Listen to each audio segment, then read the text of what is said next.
So, Brooke, I think for a lot of people, just the whole process of buying a house can be overwhelming. So, let's kind of start at day one and walk them through, let's say, a 40-day process to day one to they're having coffee on that new porch. Absolutely. So, what would happen first? So, as a first-time home buyer, the biggest thing I think we stress as agents is getting pre-approved. Yep. Talking with a lender, finding out what you approve for, and that way, when we meet with you guys, we know exactly what to look for, and then also you're going to go over, the type of house, how many bedrooms, and things like that you need.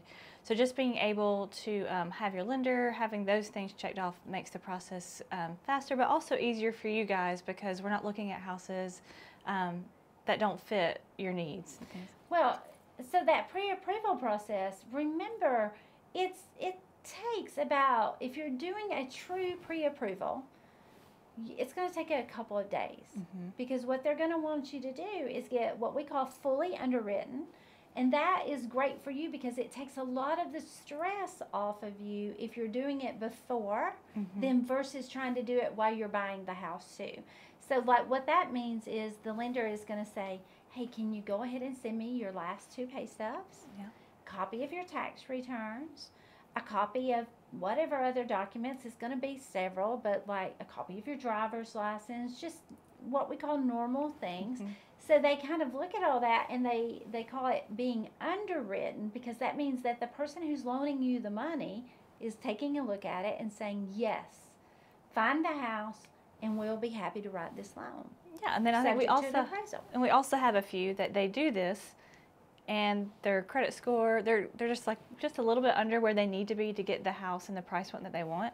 So what's good about that is it gives you a time to make a plan with the lender, so you can build your credit score up. There's certain things you can do that help you build your credit score up and can get you into the house that you want. Because a big one for first-time home buyers, believe it or not, is you don't have any credit. Most of it. Yeah, a lot of times your parents are telling you it's great that you don't have any credit, and then we tell you you don't have any credit. You gotta have a little credit. So like sometimes it's as simple as opening up like a secured credit card for 90 days and building just a little bit of credit. So after they get pre-approved, they've met with you, you start showing them houses, they fall in love with a house, and you write the offer, and it gets accepted. So when their offer is accepted, what is the first thing that happens? Once the offer is accepted, we are going to do, and this is in the offer that we do what's called a due diligence period. And average due diligence period is anywhere from 7 to 10 days. And like I said, that is average. And in that time period, we'll have an inspector come out and look at the house. And in that point, you can back out for any reason and not lose your earnest money. Yeah.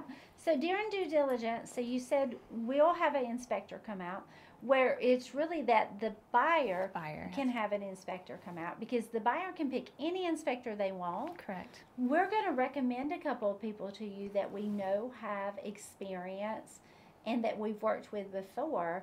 But technically, you can have anybody do that home inspection. Now, what we do caution you on is dad. Yes.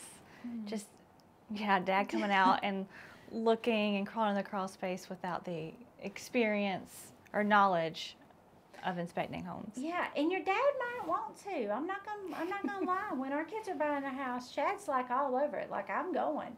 But like he can go, but we want that professional home inspector too because they're going to look at stuff that your dad's not going to because they're a lot of times they are either going to get on the roof or fly a drone over the roof and we don't want dad up on the roof. No, and I also think it's important, like dad is good, but having the professional, they do the documentation that we need. So then if we have to send in like repairs or amendment to address concerns to the seller, they're going to ask for that documentation, pictures, because if you just say, hey, my dad looked and he said we're worried about this, a lot of times they don't see that as a need to fix the repair. It does give you some credibility if it's coming from a professional home inspector. Now, you mentioned earnest money, and this is a big one with people who've never bought a house before. So earnest money can be any amount, but typically it's 1% of the purchase price. So like a $200,000 house would be $2,000. So what people don't always realize is when you're paying that earnest money, you have a couple of ways you can pay it. A lot of people wire it through Yes. our app, and that comes out of your checking account and moves over to whoever's holding the earnest money, Keller Williams typically. Or you can write a check. Now, the checks are where we have trouble because when you write a check, they deposit it.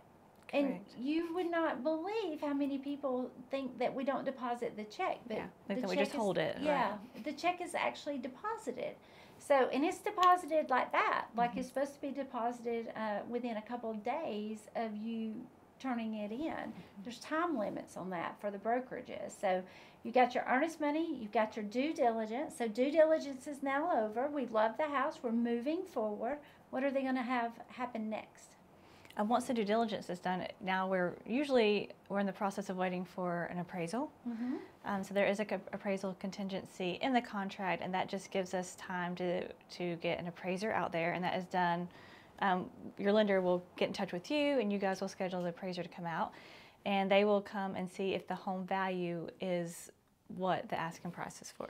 Yeah, so on the appraisal, what happens with that is you don't get to pick the appraiser and the lender doesn't. Mm-mm. There's a pool of appraisers and it's assigned to one of those people, and that's to keep it fair and your best interest being looked out for. So when the appraiser comes out there, he's making sure that the condition meets the loan requirements and that the value you're paying for the house is also what you match. Right. Like you don't want to overpay and the house not be worth it. So they're making sure of that. Now, what happens, Brooke, if there are some repairs that need to be made? So during that process, your lender will get with us, tell us what repairs that need to be done, and we will work with the seller on getting those repairs done in order for the house to appraise with the lender. So the repairs have to get done in order for it to appraise and for you to get your loan. Yeah, and they're usually little things. Most of the time, they're not huge things. And then, of course, if the value's not there, we have to negotiate with the seller to see if we can work it out, because the seller has two main options. Number one, the seller can come down to the appraised value, or the seller doesn't have to sell it to you. You as the buyer have two options too.